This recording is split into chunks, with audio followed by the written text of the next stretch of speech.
Si Ana, nakaupo sa isang sulok ng bar, umiinom ng matapang. Gusto niyang maibsan ang bigat ng loob dahil sa panggigipit ng kanyang mga magulang at lola't lolo. Imagine mo, sa edad niyang 27, wala pa siyang naging boyfriend. As guess B, no boyfriend since birth, kaya todo ang pressure na nararamdaman niya tuwing kinukulit siya kung kailan siya mag-aasawa. Para sa kanya, hindi pa siya ready. Wala pa yung the one, yung lalaking gusto niyang makasama habang buhay. Kaya ayan, sa bar siya nagbabaka sakali, baka sakali raw makita niya ang sagot. Isang vodka pa, Manong, sabi niya sa bartender. Hindi siya yung typical na party girl na halos araw-araw nasa bar. Siya yung tipo na pupunta lang kapag stress sa trabaho o kaya may pinagdadaanan. Hi, miss. Kanina pa kita napapansin, mag-isa ka lang dyan. Gusto mo ng kasama, biglang bati sa kanya ng isang lalaking hindi niya kilala. Kita mo namang nag-iisa ako, di ba? Sagot niya. Medyo tinamaan na siya sa ininom niyang alak. Madali kasi siyang malasing parang wine. Ganyan yung tipo kong babae, matapang sa una, pero wild sa kama, sabi nito sabay kindat sa kanya. Abat manyakis to sagot naman ni Ana. Hindi ako ganung babae, dagdag pa niya. Oh, come on, miss. Alam ko na rin yung gusto mo. Can I join you, sabi pa nito. Hindi alam ni Ana kung paano niya haharapin ang bastos na lalaking to, paano kaya niya ito mapapaalis. Pero bago pa siya makasagot, may sumabat na. May problema ba tayo dito, pare, sabi nito at lumapit sa kanila. Binabastos mo ba tong girlfriend ko, dagdag pa nito sa manyakis. Napataas ang kilay ni Ana. Siya. Girlfriend nito. Mali kayata ng babaeng nalapitan. Hindi kita girlfriend at hindi rin kita kilala, sabi niya sa lalaki. Sumakay ka na lang, miss. Huwag kang pahalata na hindi kita girlfriend. Hindi mo alam kung anong pwede niyang gawin. Just act like we're together, sabi nito sa kanya. I'm sorry, bro.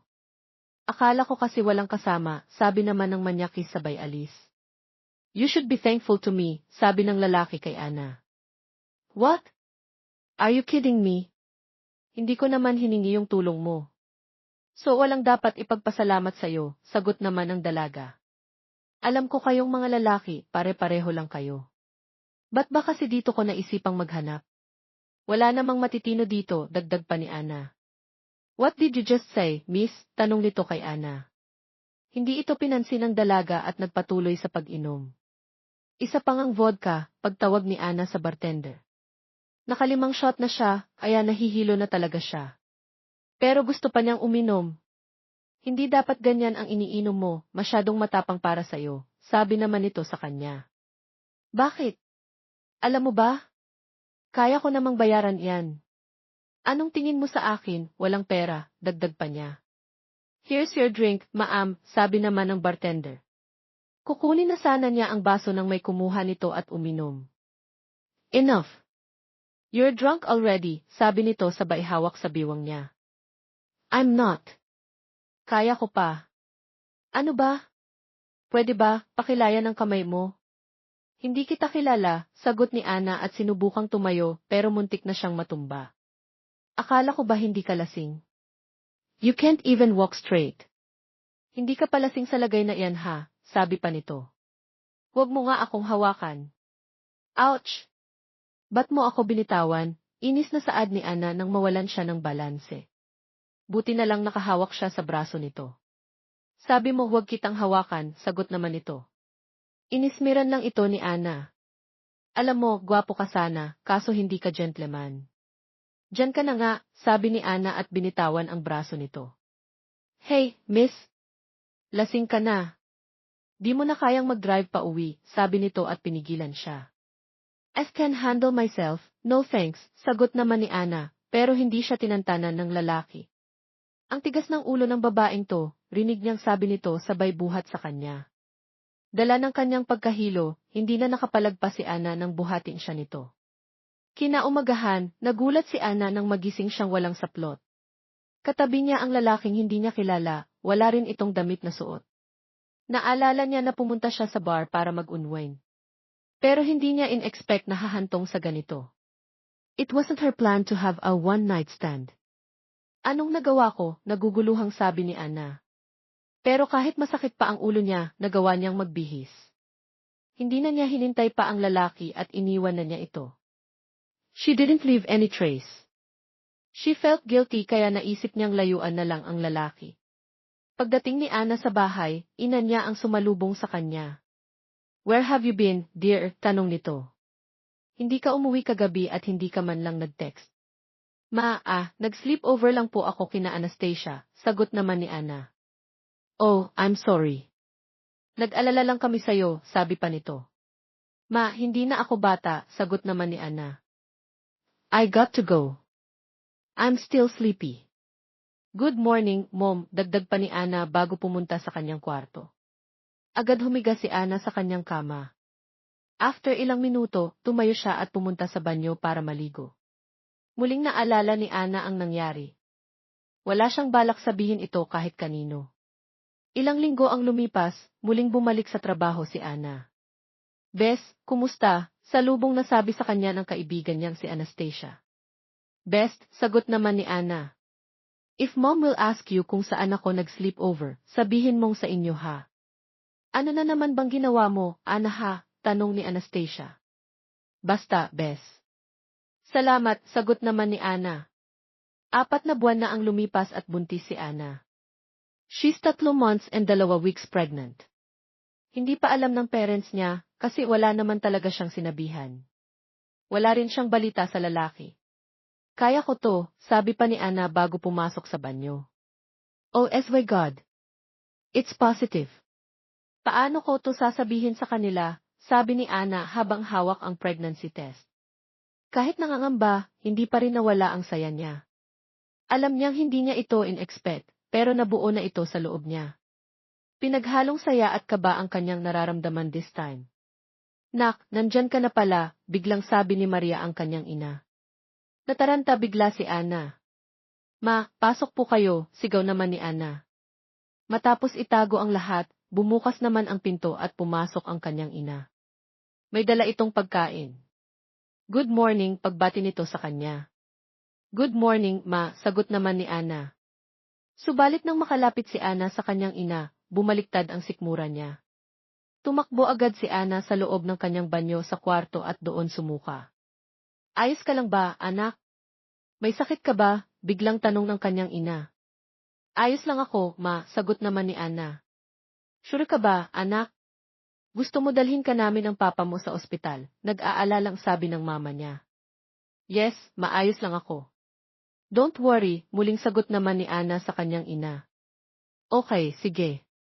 Pero kung gusto mo na magpatingin sa ospital, sasamahan kita," sabi pa nito sa kanya bago siya iniwan.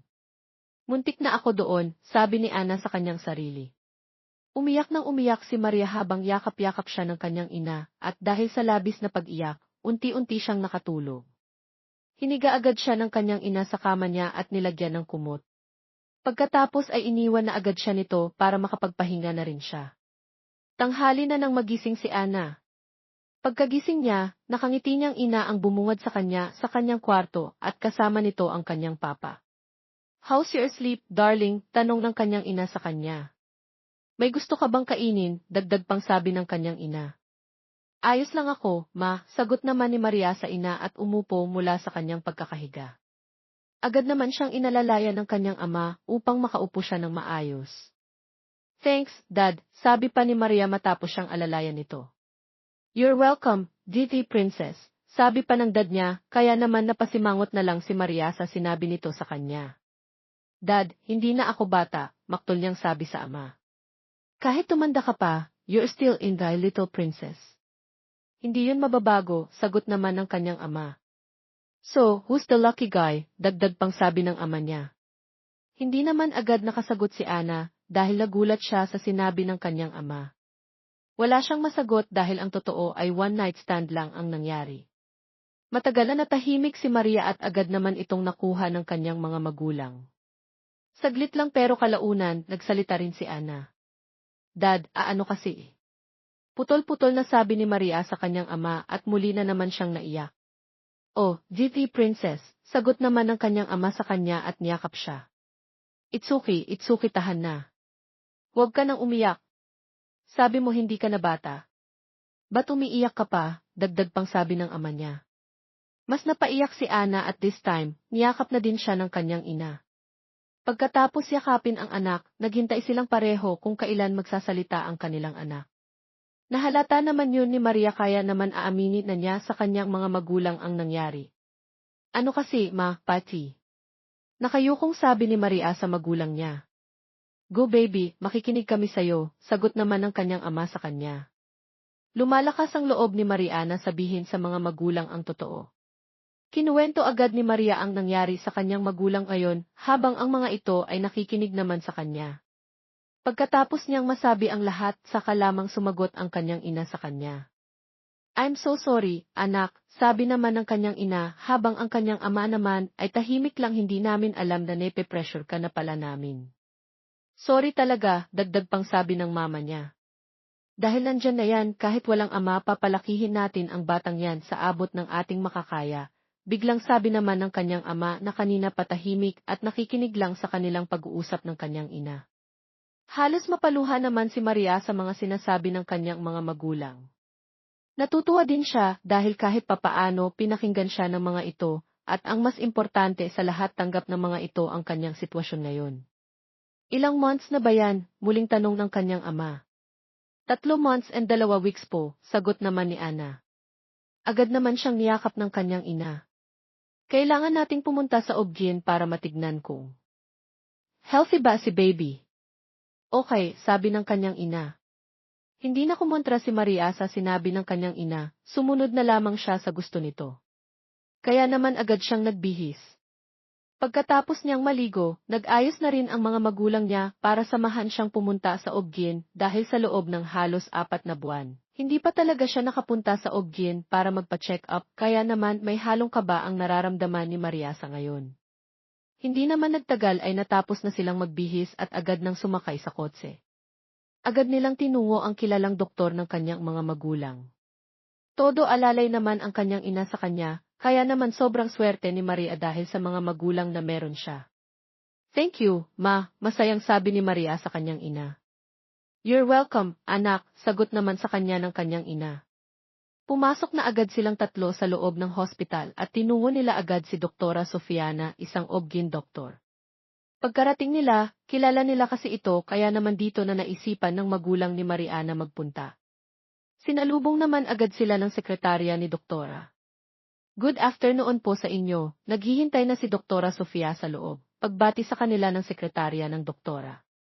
Sumagot naman sila pabalik sa sekretarya ni Doktora Sofia bago pumasok sa loob ng opisina nito. Sinalubong at kinausap naman agad si Maria nang makapasok sila sa loob. May mga tinanong si Doktora Sofia sa kanya. Hindi naman masyadong marami ang tanong nito sa kanya at nagawa naman niya itong sagutin lahat. Pagkatapos saka lamang siya in ultrasound para malaman kung maayos ang baby sa tiyan niya. Ilang minuto na ang lumipas at natapos na ring ma-check up si Ana. Kinausap naman ni Doktora Sofia ang kanyang ina at ama.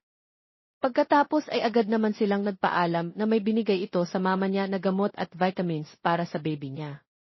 Pagkalabas nila sa ospital ay hindi pa agad sila umuwi sa bahay nila.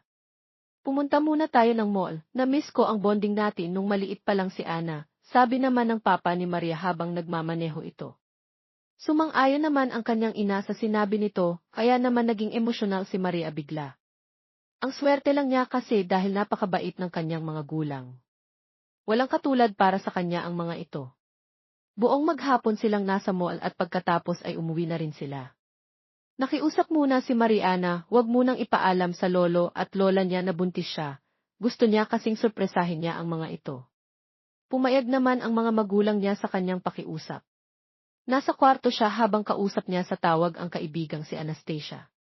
Nakauwi na rin kasi sila galing sa pamamasyal nila sa mall. Medyo napagod din siya pero ayos naman at nag-enjoy din naman sila, lalo na ang mama at papa niya. So, Bes, kumusta? Balita ko hindi ka daw muna papasok sa work. Bakit may sakit ka ba? Nag-aalalang tanong sa kanya ng kanyang kaibigang si Anastasia. Bes, ganito kasi di. Putol na sagot ni Ana sa tanong ng kanyang kaibigan. Ganito ang ano ba yan? Nakakabitin naman, maktol na sabi ni Carla sa kanya. May hindi ka ba sinasabi sa akin, Ana, dagdag pa ni Carla sa kanya. Napakagat naman sa labi niya si Maria sa tanong ng kaibigan sa kanya. Hindi niya kasi alam kung paano sasabihin kay Carla ang tungkol sa kanya, pero gustong-gusto niya itong ipaalam pero nahihirapan siya paano sasabihin. Ano kasi bes buntis ako? Dagdag pang sabi ni Maria at pilit sabay hinihintay ang sagot ni Carla pero wala siyang narinig na patahimik ang nasa kabilang linya, wala siyang narinig hanggang sa naputol na lamang ang tawag niya, kinakabahang bigla si Maria dahil baka hindi nagustuhan ni Carla ang sinabi niya dahil hindi ito sumagot at binabarang tawag kaya naman nag-iisip ng kung ano-ano si Maria muli niya itong tinawagan, ngunit nagriring na lang ang cellphone nito pero walang sumasagot. Kaya naman mas lalong kinabahan si Ana. Baka nagalit na talaga sa kanya si Anastasia.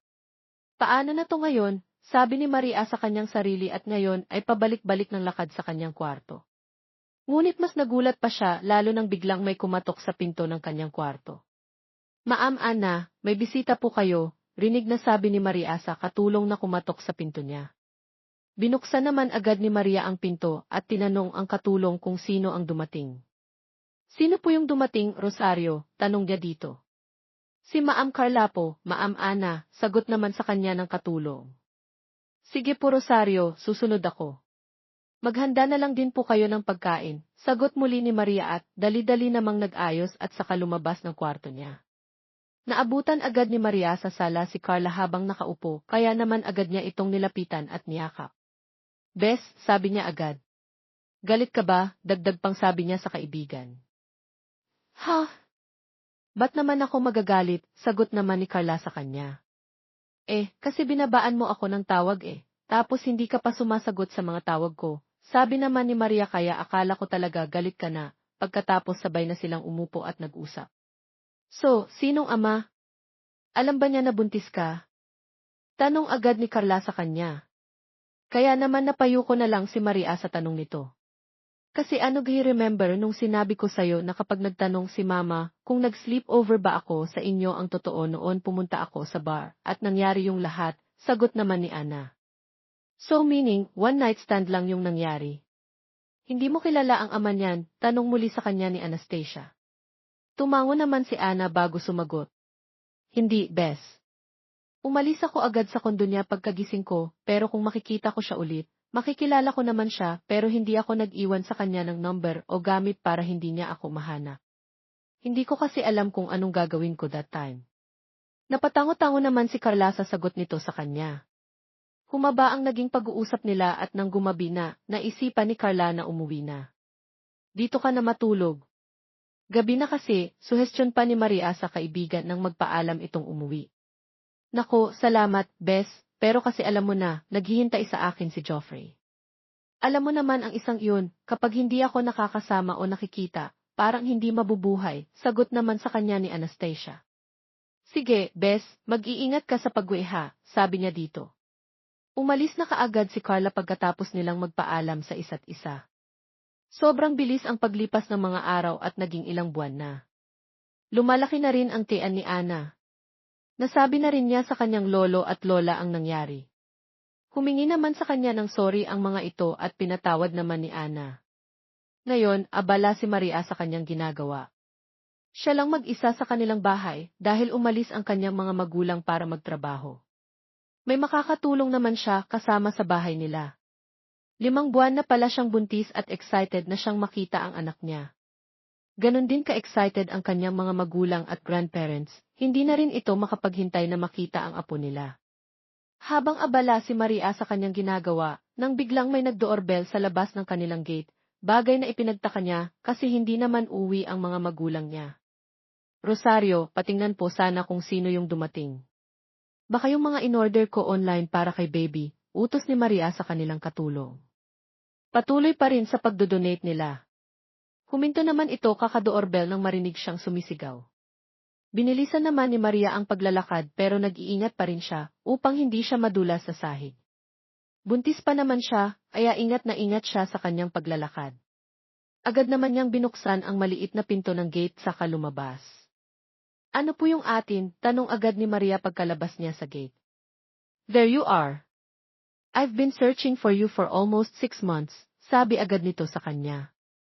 Kaya naman nagulat at napatingin ng maigi si Ana sa Miguelong nasa harapan niya. Subalit pareho silang nagulat dahil nang makita ni Maria ang buong mukha nito, hindi siya nagkakamali. Ito ang Miguel na kasama niya sa bar at ang Miguel ang unang nakaangkon sa kanya at ang ama ng kanyang anak na dinadala. "You're pregnant?" Gulat na tanong nito sa kanya. Kaya naman si Maria agad ay napaatras at lumayo sa Miguel. "Hindi kita kilala." "Lumayo ka," kinakabahang sagot naman ni Maria at lumalayo sa Miguel na nasa harapan niya pero agad din naman siyang pinigilan nito. "Wait! Huwag kang tumakbo," sabi nito sa kanya at hinawakan agad siya sa kanyang braso. "May itatanong ako sa'yo, please, sagutin mo ng totoo," dagdag pang sabi nito sa kanya. Kaya naman napalunok si Marie ang laway at natahimik dahil mukhang alam na niya kung anong itatanong nito sa kanya. Ako ba ang ama ng pinagbubuntis mo?" Nauutal pang tanong nito sa kanya, ngunit nanatiling nakatingin lamang si Maria sa mukha nito at hindi makasagot dahil sa kaba. Feeling tuloy ni Maria nanunuyot ang kanyang lalamunan sa sobrang kaba. "Answer me, please. Alam mo bang halos gabi-gabi akong hindi makatulog ng maayos dahil kakaisip sa'yo kung nasaan ka na? You're always in my mind," sabi pa nito sa kanya, kaya naman parang naawa din si Maria dahil napansin niya ring lumalaki ang eyebags nito at tila ba umiitim na rin ito, siguro dahil to sa kulang sa tulog. Kaya ko kumuha ng lakas ng loob si Ana at nagsalita na rin. "Pumasok muna tayo sa loob na lang natin pag-usapan," sabi niya dito. Tila naman nakahinga ng maluwag ang binata sa narinig niya mula kay Ana. Sabay silang pumasok sa loob ng bahay nila Ana. Nagulat naman bigla si Maria dahil sa bigla nitong pag-alalay sa kanya, papasok sa loob ng bahay. Napansin din siguro nito na madulas ang sahig kaya naman inalalayan siya nito para hindi madulas. Nang makapasok na agad sila sa loob ng bahay, pinaupo agad ni Maria ang binata sa couch. "Umupo ka na muna," sabi ni Maria dito. Umupo rin naman ito pero nanatili itong nakatingin sa kanya. "Ilang buwan na iyan?" Seryosong tanong nito sa kanya. 5 months and 2 weeks. "Malapit nang mag 6 months, sagot naman ni Ana. "Paano mo ako nahanap? Sure ka bang ako talaga ang hinahanap mo?" Tanong naman ni Maria dito. "Yes, ikaw," sagot naman sa kanya nito. "Dahil dito, kaya alam kong ikaw talaga ang hinahanap ko," dagdag pang sagot nito sa kanya at may pinakitang kwintas. And Anna's face was shocked. Sobrang gulat niya dahil ang kwentas na matagal na niyang hinahanap na akala niya naiwan lamang sa banyo pero hindi pala. Pero nung umalis siya sa apartment sa mga oras na iyon, she was sure na wala siyang naiwan. How come na naiwan niya ang kwentas niya that time? Wala siyang clue.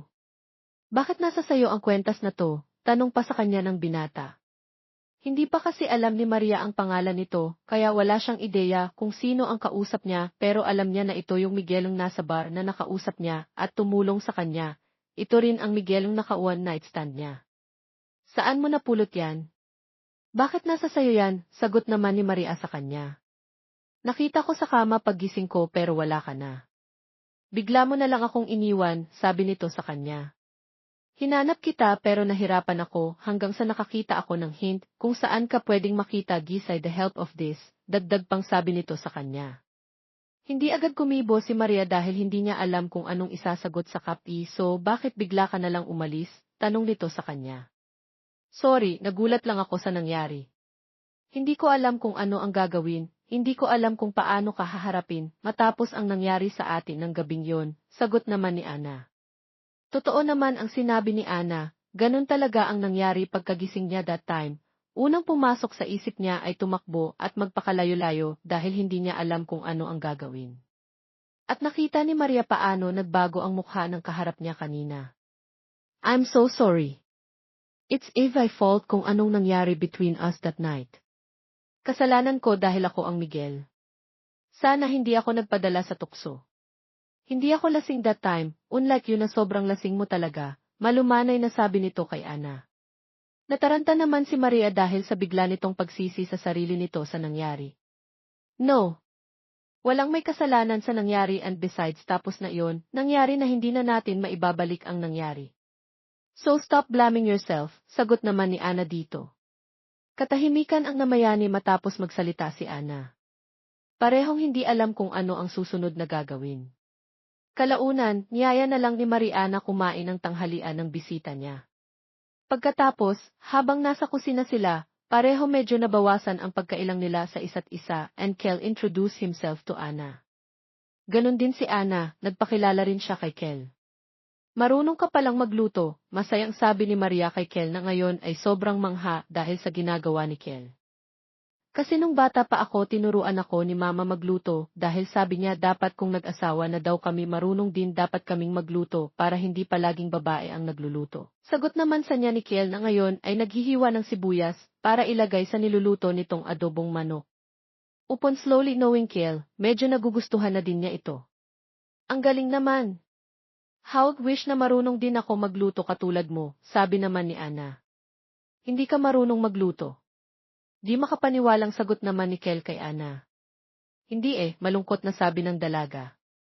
Always kasing wala si mama at papa nung bata pa lang ako. Tanging katulong lang ang kasama ko sa bahay even sa school kaya never kong naranasan na may kasamang magulang habang lumalaki.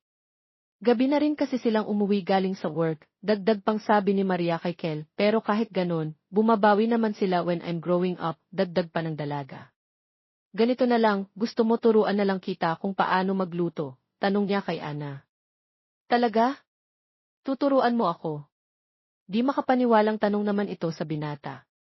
Sobrang natuwa si Maria sa narinig niya, kaya naman panay ang iti nito habang si Kel naman ay natutuwang pagmasdan ang dalaga. Kaya naman sinimulan ang turuan ni Kel ang dalaga ng pagluluto. Oops!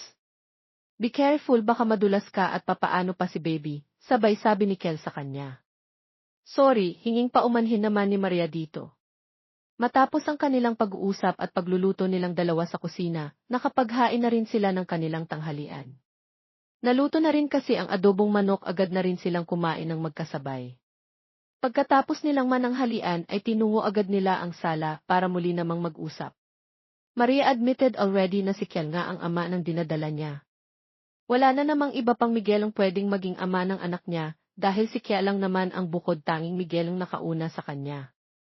Gusto kong buo tayo habang lumalaki ang bata, sabi ni Kel sa kanya. Lumaki ako na hindi kumpleto ang pamilya ko at ayokong maranasan yon ng anak ko. Hindi na ba nakasagot si Maria sa sinabi ni sa kanya? Wala kasi siyang experience sa pakikipagrelasyon, kaya wala siyang kaide-ideya paano ay handle ito. Pero sa tingin niya iba naman siguro ang pagkakaroon ng isang relasyon sa pagkakaroon ng isang pamilya, kaya naman hihirapan talaga siyang mag-adjust dahil never pa siya nagkaroon ng experience, lalo na sa pagkakaroon ng kasintahan. Humaba ang kanilang naging usapan hanggang sa dumating na ang hapon, medyo nakikilala na rin ni Maria si Kel, nararamdaman niyang isa itong mabuting tao, mabuting anak at sa tingin niya ay magiging mabuti ring ama sa kanyang anak.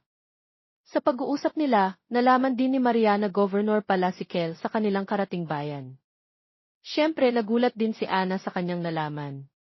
Ang hindi lang maintindihan ni Maria sa pag-uusap na iyon, tila nagkaroon siya ng kakaibang nararamdaman, lalo na nang mas nakikilala niya pang binata. Ilang oras ang lumipas ay dumating na rin ang magulang ni Anna. Pero nasa bahay pa rin nila ngayon si Kel. Hindi kasi ito umuwi dahil hinihintay raw nito ang magulang niyang makauwi.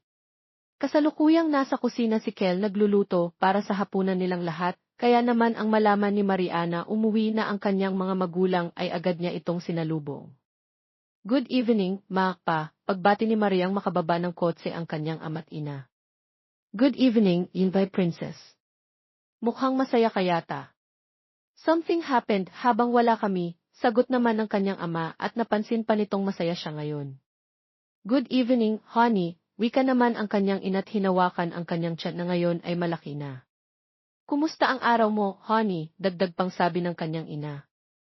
Sinabi ni Maria sa kanyang mga magulang ang tungkol kay Kel. Sumeryoso agad ang kanyang ama habang ang kanyang ina ay nakangiti pa rin sa kanya. Saan siya ngayon? Seryosong tanong ng kanyang ama. Tinatanong sa kanya kung nasaan si Kel, kaya naman sinagot ni Maria ang tanong ng kanyang ama. Nasa kusina pa, nagluluto ng hapunan natin, kinakabahang sagot naman ni Anna. Dire-diretso ang paglalakad ng kanyang ama patungo sa kusina. Agad naman nila itong sinundan ng kanyang ina. Inalalayan pa siya ng kanyang ina patungong kusina. Naabutan nila sa loob ng kusina ang ama niya at si Kel na nagkatinginan. Siya ba, anak? Tanong sa kanya ng kanyang ina. Tumango naman siya bilang sagot sa tanong ng kanyang ina. Nang mapansin ni Kel na nandoon din ang ina ni Ana, agad niya itong binati. Good evening po, ma'am, pagbati ni Kel sa ina ni Ana. Sumagot naman ang ina ni Maria sa kanya at binati siya pabalik. Agad namang pinatigil ng ama ni Ana ang kanyang pagluluto, kaya naman tinigil niya muna ito at sumunod sa ama ni Ana. Mag-uusap muna tayo, sabi pa nito kay Kel na seryosong-seryoso. Agad naman itong sinunod ni Kel. Sinundan niya ang ama ni Maria hanggang makarating sila sa sala. Umupo agad siya nang pinaupo siya ng ama nito. Anong sadya mo dito at bakit ka nandito? Tanong agad sa kanya ng ama ni Ana. Habang nag-uusap sila ay andun din si Ana at ang nanay nito. Pasensya na po, sir, kung hindi po ako nagpaalam na pupunta ako dito. Sa katunayan po kasi, sobrang tagal ko nang hinahanap si Ana, sagot naman ni Kel sa ama ni Ana. Malaki kasi ang nagawa ko sa anak niyo. Nakita ko siya sa bar that time at may Miguel bumabasto sa kanya, kaya nilapitan ko siya. I was about to bring her home pero hindi ko kayang mag-drive ng malayo kasi nakainom din ako that time. Baka may mangyari pa sa sa daan ni Ana, pagpapaliwanag pa ni Kel sa ama ni Mariana ngayon ay nakikinig lang sa mga sinasabi niya. Sobrang laki po ng nagawa kong pagkakamali sa anak niyo, sir, kaya po pasensya na po talaga. Andito po ako ngayon para panagutan ang nangyari sa amin ng anak niyo, sir. Sana po bigyan niyo ako ng chance na ipakita sa inyo at kay Mariana handa po akong gawin lahat para lang sa anak namin. Ayoko kasing lumaki na walang kinikilalang ama ang bata. Siyempre, kasama na rin ang pagmamahal sa anak niyo, sabi pa ni Kel. Nakuha naman agad ng papa ni Maria ang gusto ng binata, na nasa harap niya ngayon at sobrang pasasalamat niya sa sobrang bait nito at handang gawin para lang mabigyan ng buong pamilya ang apo niya. Okay CJ, I'll give you a chance. Pero kung sasaktan mo ang anak namin, huwag ka nang magpapakita sa amin at wala ka na ring anak na makikita, sagot naman ng papa ni Ana kay Kel. Umiti naman si Kel at nagpasalamat sa ama ni Ana. Thank you, sir. Hindi ko po sasaktan ang anak nyo, lalo na po't may anak pa kami, sagot naman ni Kel.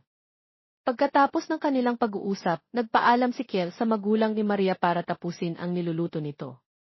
Nang makaalis na si Kel, agad namang pinaupo si Maria ang kanyang mga magulang para siya naman ang kausapin. Isang linggo matapos malaman ni Kel na nabuntis niya ang babaeng naka-one night stand niya sa bar. Nung minsan na siyang pumunta dahil naimbita siya minsan ng kanyang kaibigan doon na uminom at mag-celebrate sa birthday nito at doon niya nga nakilala si Ana. Sa una ay pinagmasdan niya lang ito dahil nahihiya siyang lumapit. Hindi naman kalayuan sa kanya si Maria sa pwesto niya, hindi pa man niya alam noon ang pangalan nito, pero di makita niya ito ay sobrang naging bilis ang tibok ng kanyang puso at nakakita nga niyang binabastos ito, hindi niya mapigilang lumapit at ilayo. Si Maria sa mga Miguel yon and the rest of the story happened ngayon bumisita siya kay Maria may dala siyang pagkain dahil pinabili ito sa kanya, matapos bilhin ang request ng dalaga agad niya itong pinuntahan sa bahay nito. Ito na pala yung pinabili mo sa akin, sabi agad ni Kel at inabot kay Maria ang hawak at dala niyang pagkain na pinabili nito. Salamat, masayang sagot naman ni Ana sa kanya. Nang makita ni Kel na masaya si Maria ramdam niya na tila siyang pinakamaswerteng Miguel sa mundo kasi finally he found his soulmate at para bang destiny talaga sila ni Ana nang makita nung time na yon. Kain ka muna, pag-alok ni Ana sa kanya. Sige, salamat.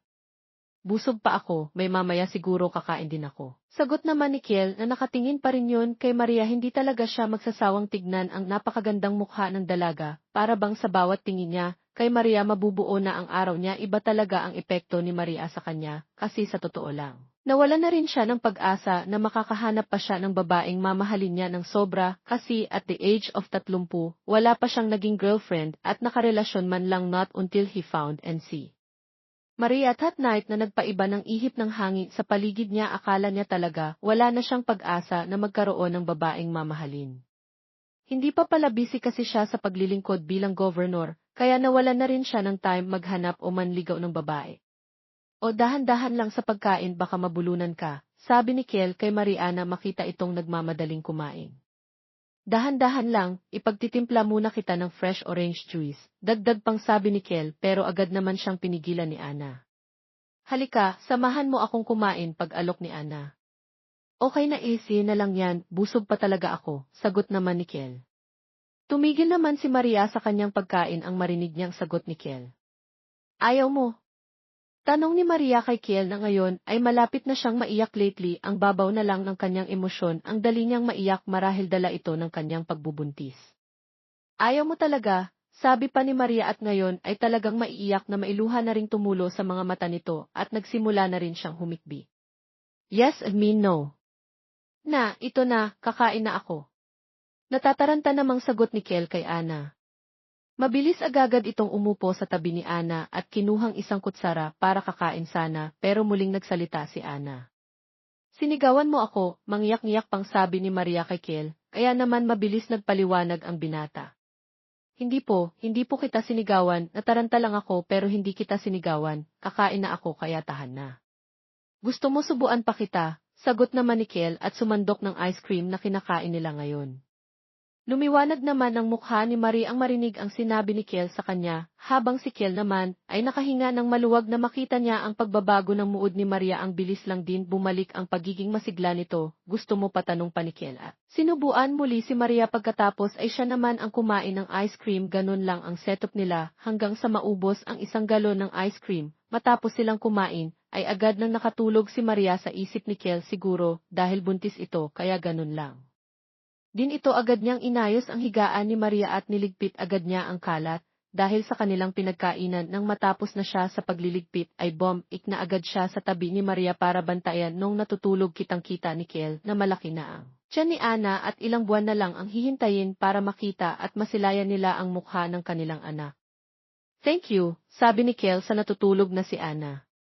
Kung hindi kita nakita that time siguro, hindi ako ganito kasaya ngayon. Pinagdasal ko talaga sa Panginoon na kapag may babaeng dadating sa buhay ko, bago ko mawala sa kalendaryo ayun na ang gusto kong makasama habang buhay. Dagdag pang sabi ni Kiel na ngayon ay sinusuklay niya ang buhok ni Ana gamit ang kamay niya. Thank you for coming into my life and salamat dahil binigyan mo ako ng chance na mahalin ka at ipakita ang pagmamahal ko, sabay halik sa noon ni Ana.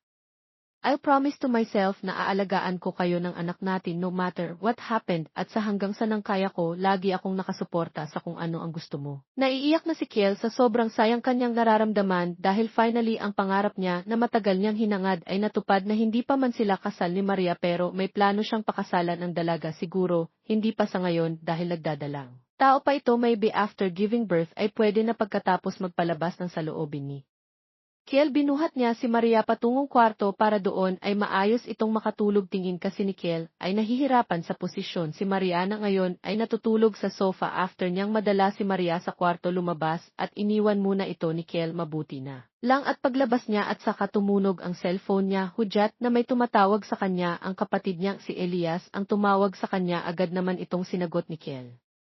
Hey, what's up bro? So ano game ka mamaya? Sabi sa kanya ng kanyang kuya Elias. Sorry kuya, pero hindi ako pwede mamaya, pagtanggi naman ni Kiel sa kanyang kapatid.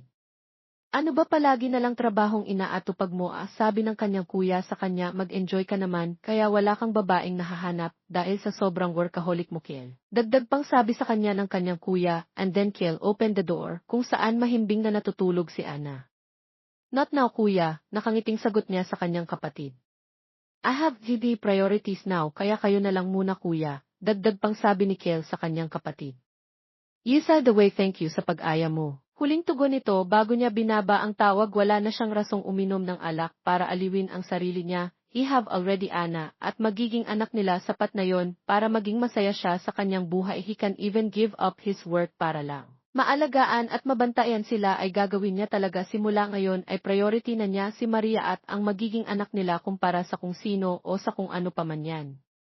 Pagkatapos ay muli niyang sinara ang pinto ng kwarto ni Maria at umalis na pero bago siya naalis ay lulutuan na muna niya si Maria para pagising nito ay may makakain na ito for now kasi hindi pa sila nagsama ni Maria. Desisyon ngayon na bibisitahin lang muna niya si Maria sa bahay nito. He's still courting Ana kaya naman he did everything para lang mahalin at bigyan siya ng chance nito para maging kasintahan ni Maria. After maluto ni Kiel ang paboritong pagkain na palaging request sa kanya ni Maria, umalis agad si Kiel pero nag-iwan ito ng sulat kay Mariana. Babalik siya mamayang gabi. Magkatabi silang dalawa ngayon habang nanonood ng TV. Nakaunan sa hita ni Kiel si Maria habang nakaupo naman si Kiel sa sofa. Wala ang mga magulang ni Maria dahil nasa sa trabaho ito pero naabutan pa ito ni Kiel kanina bago umalis. Lipat mo na nga. Ang pangit niyan, maktol na sabi ni Ana kay Kiel na ngayon ay nanonood ng palabas na basketball.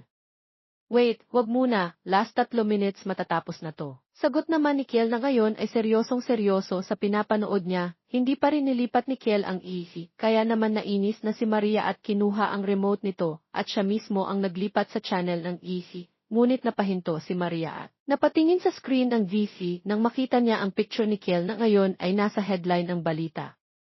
Isang governor na mataan sa isang bar na may kasamang babae. Ayon sa source na nakalap at lumabas na article, hindi ito unang beses na nakita ang governor na ito, hindi lang yan ang nalaman ng isang concerned citizen. Ayon pa sa kanya, may babae itong nabuntis at hindi niya pinanagutan, iniwan lang niya ito at hindi kinilalang anak, sabi ng anchor sa naturang programa. Nagulat si Maria sa kanyang narinig at nakita, kaya napatingin siya kay Kiel na ngayon ay sobrang seryosong nakatingin din sa screen ng ZZ. Matapos ang pagbabalita ay agad namang kinuha ni Kiel ang remote na hawak ni Maria at pinatay ang Z. Hindi pa rin makapaniwala si Maria sa kanyang nalaman, habang si Kiel naman ay tahimik lang, pero kalaunan ay nagsalita na rin siya. I'm sorry, sabi ni Kiel sa kanya, pero agad namang pinutol ni Maria ang sinabi nito. So totoong balita, tanong ni Maria na ngayon ay unti-unti nang nanginig dahil sa kabang nararamdaman niya. Agad naman siyang niyakap ni Kiel. Please let me explain first, pakiusap ni Kiel sa kanya. Pakinggan mo ako, dagdag pang pakiusap ni Kiel at nakinig naman si Maria sa pakiusap ng binata. Nagpunta ako sa bar pero yun yung nandun ka. Pumunta ako because I was invited sa birthday celebration, paliwanag ni Kiel kay Ana. If nagdududa ka, pwede mong tawagan yung kaibigan ko para siya na mismo yung magsabi sa iyo. I can't afford losing you in my life, Ana, dagdag pang sabi ni Kiel sa kanya. Pero hindi pa rin maiwasan ni Maria na magduda dahil hindi lang naman iyon ang nasa balita. May sa balita na mas gusto niyang marinig ang paliwanag ni Kiel. Paano yung babaeng nabuntis? Sabi niya kay Kiel, pero agad siyang natahimik dahil hinalikan siya ni Kiel sa kanyang mga labi. Wala akong babaeng nabuntis.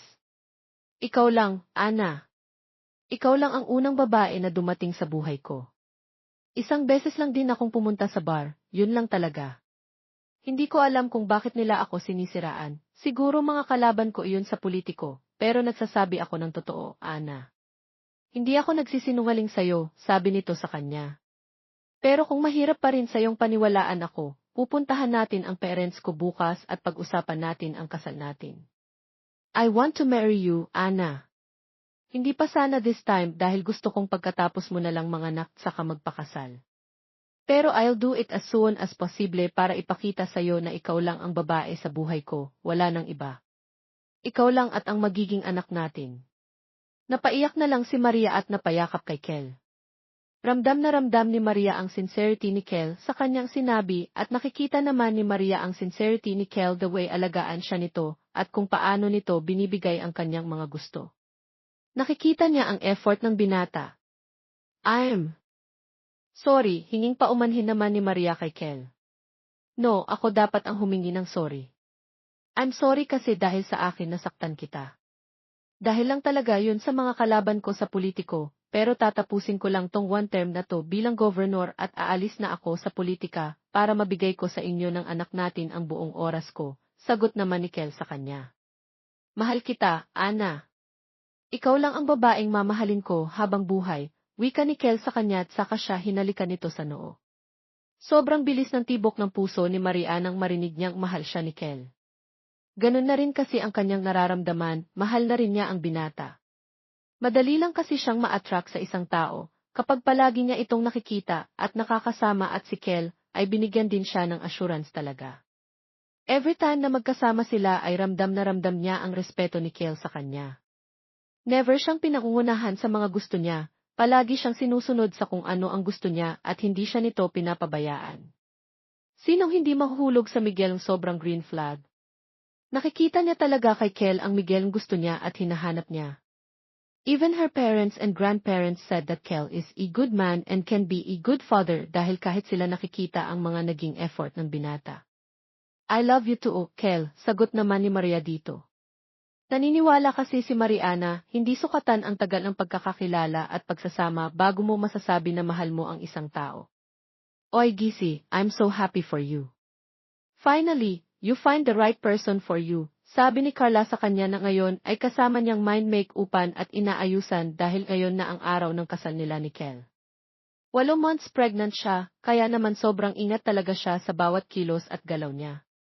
Ginusto na lang din kasi ni Kel na ikasal sila bago pa siya manganak. Pero sabi ng binata kapag nasa 5 or 6 years old na ang anak nila, magpapakasal ulit sila dahil gusto ni Kel na makita ng magiging anak nila kung gaano niya kamahal si Ana. Akalain mo yun, ikakasal ka na at bonus pa dahil magkakaanak na kayo, dagdag pang sabi ni Carla sa kanya. Salamat, Bes. Huwag mo naman akong paiyakin, sagot naman ni Maria sa kaibigan niya. Tama naman si Maam Anastasia, Maam. Ang swerte mo kay Sir Kel. Bukod sa gwapo na, sobrang bait pa nito at napakaresponsable.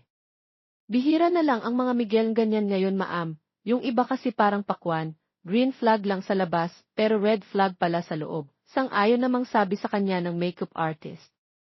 Ay agree ako sa'yo sis, maraming pakwan na Miguel ngayon. Diyos ko, akala naman nila sobrang ikinagwapo nila iyon, sang-ayon pa nasabi ng isang makeup artist na nagmi-makeup din kay Anastasia. Nag-uusap pa sila ng kung ano-ano habang patuloy pa rin silang inaayusan hanggang matapos na nga ito. Oh my God, sobrang ganda niyo po Mama Ana, sabi sa kanya ng makeup artist. Litaw na litaw ang pagiging blooming at ganda mo, Maam, dagdag pang sabi ng isa. Maria smiled at them pagkatapos nagpasalamat na rin siya. Nauna na ding umalis si Carla malapit na rin kasing magsimula ang kasal nila. Isa lang itong intimate wedding at konti lang ang bisita, pamilya at malalapit na kaibigan lamang. Sobrang saya ang nararamdaman ni Ana ngayon dahil hindi niya talaga inakala na sa kasalan mauwi ang lahat at tulad niya ganun din ang nararamdaman ni Kel. Alam niyang naghihintay na ito sa kanya malapit sa altar. This is it, this is the happy ending, wika ni Maria sa kanyang sarili. Maam be ready, magsisimula na ang kasal niyo, sabi sa kanya ng event coordinator. Mumiti naman si Maria at pumwesto na sa kanyang pwesto. Isang beach wedding pa lang ang kasal nila at nasa resort sila na pag-aari ng mga magulang ni Kel. Habang nasa kinatatayuan niya siya, kitang-kita niya ang naiiyak na si Kel dahil sa tuwa kaya naman sobrang saya niya. Maam, ikaw na po, paalala sa kanya ng event coordinator. Humakbang agad si Maria at dito unti-unting bumuhos ang mga luha niya dahil sa kanyang sayang nararamdaman kasama na pala niya ang kanyang mga magulang. Congrats anak! We're so proud and happy for you, sabi sa kanya ng kanyang ama, kaya mas lalong naiyak si Ana habang papalapit na siya kay Kel habang sinasabayan ito ng isang magandang tugtugin. Mas lalo namang napaiyak ang dalaga dahil sa ramdam na ramdam niyang kanta. This is the new beginning anak and welcome to married life. Alam namin kaya kang alagaan ni Kel, kaya sobrang saya namin dahil may Kel na dumating sa buhay mo. No matter what problems na dadating sa inyo, huwag na huwag kang susuko anak. Nandito lang kami ng daddy mo na nakaalalay sa inyo. Sobrang saya namin para sa iyo anak, sabi naman ng kanyang ina na ngayon ay naiiyak na rin. Dalaga na talaga ang prinsesa namin, dagdag pang sabi ng nanay niya sa kanya. Patuloy lamang ang kanilang paglalakad hanggang sa dumating na sila sa pwesto ni Kel na ngayon ay naiiyak na rin dito ay pinagkatiwala na siya ng papa niya, kay Kel inalalayan naman siya ni Kel hanggang sa umabot na sila sa harap ng altar kung saan naghihintay si Father. Nagsimula na agad ang seremonya hanggang sa nagpalitan na sila ng vow sa isa't isa. Maraming sinabi si Kale sa kanya hindi niya magawang hindi maiyak sa sinabi ni Kel dahil naramdaman niya ang pagmamahal nito sa kanya hanggang sa nag-anunsyo na nga si Father, "May now pronounce you husband and wife, you may now kiss the bride." Lumapit agad sa kanya si Kel na nakangiti. "I love you," sabi nito sa kanya pagkatapos ay tinaas nito ang belo sa ulo niya at inilapat ang mga labi nito sa kanyang labi. Sobrang saya ni Ana sa mga oras na iyon dahil mag-asawa na sila ni Kel. Thank you for coming into in my life, Dimbras Montemayor, sabi pa sa kanya ni Kel. Mahal na mahal kita. Ikaw lang ang babaeng mamahalin ko hanggang sa aking huling hininga. Napaiyak na lang si Maria sa sobrang saya. I love you too, Dim Montemayor, masayang sagot naman niya kay Kel. Rinig na rinig nila ang palakpakan ng mga tao, sa paligid nila masaya ang mga ito sa kanilang dalawa at natunghayan nilang lahat ang pag-iisang dibdib. Lahat ay napangiti habang naiiyak dahil sa sayang nararamdaman nila nang maghiwalay ang kanilang mga labi. Ito na ang bagong yugto at simula ng kanilang buhay, Isa na silang ganap na mag-asawa. Nagkakasiyahan na sila dahil sa wakas ay tapos na ang kasal nila. Sari-saring pagbati ang natanggap nila Kel at Maria sa kanilang pamilya at mga kaibigan na dumalo sa kanilang kasal, habang labis naman ang kanilang pagpapasalamat dahil humantong ang kanilang kwento sa isang napakagandang ending. I love you, Dim Ralph Montemayor. I love you too, Dim Montemayor, wakas.